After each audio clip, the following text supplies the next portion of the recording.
The four main ingredients in beer are malt, water, yeast, and hops. I'm getting a lesson in beer making from the brewmaster at Tree Brewing. Dave Gokert has been here almost as long as the brewery, which opened in 1996. We use a whole variety of malts. The majority of our malts come from up in Armstrong at a maltery called Gambrinus, a local place. Yep, local as we can get, we try. We're known for making really full-flavored, memorable beers, I would say. That's kind of our brewing philosophy here at Tree. When I first got here, every fridge in the beer store was, I'm not going to name names, but like the lower end beers. Whereas I come back now and it's like Tree Brewing, Whistler Brewing, all the small breweries that are all over BC are the first fridges by the cash register, which is usually the highest volume. It's no more when beer is just beer and you're like, I'll take a pint, whatever you got. It's like, I want hophead, I want an IPA, and I want it to be good. I want it to be local, I want it to be craft, I want it to be premium. That didn't exist, I feel, it didn't exist 5 years ago in Kelowna. On the front of the building, you may have noticed when you came in, we have some hop vines growing there, and they grow up about 18 feet. And they are a nice big fluffy green cone, and inside the cone is this oil that is all the magic of a hop. In order to make it easier for shipping and for usage, they dry them, crush them, and pelletize them. The brewery makes 7 beers year-round and constantly comes up with seasonal varieties like winter and pumpkin ale.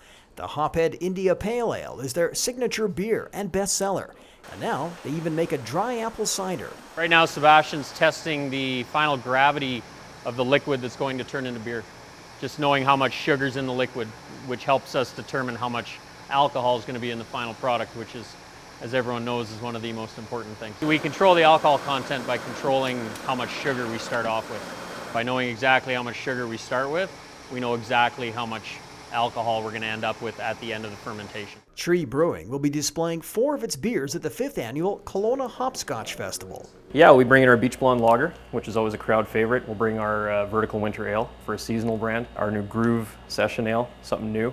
We'll also bring our Hophead IPA. This is our little canning line here, and today we're running our Groove Ale. Just came out this summer and it was a pretty big hit, so we're going to continue running it through the fall.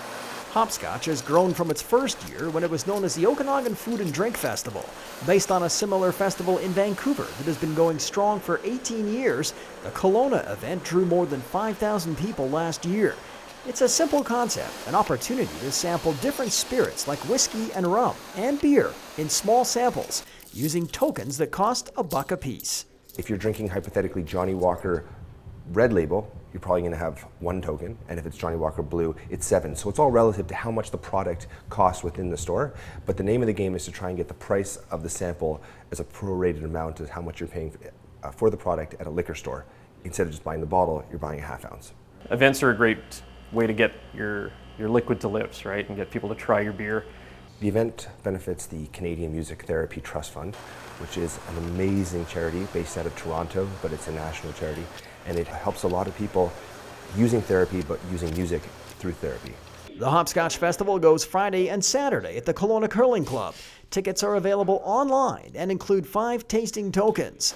Visit hopscotchfestival.com for more details.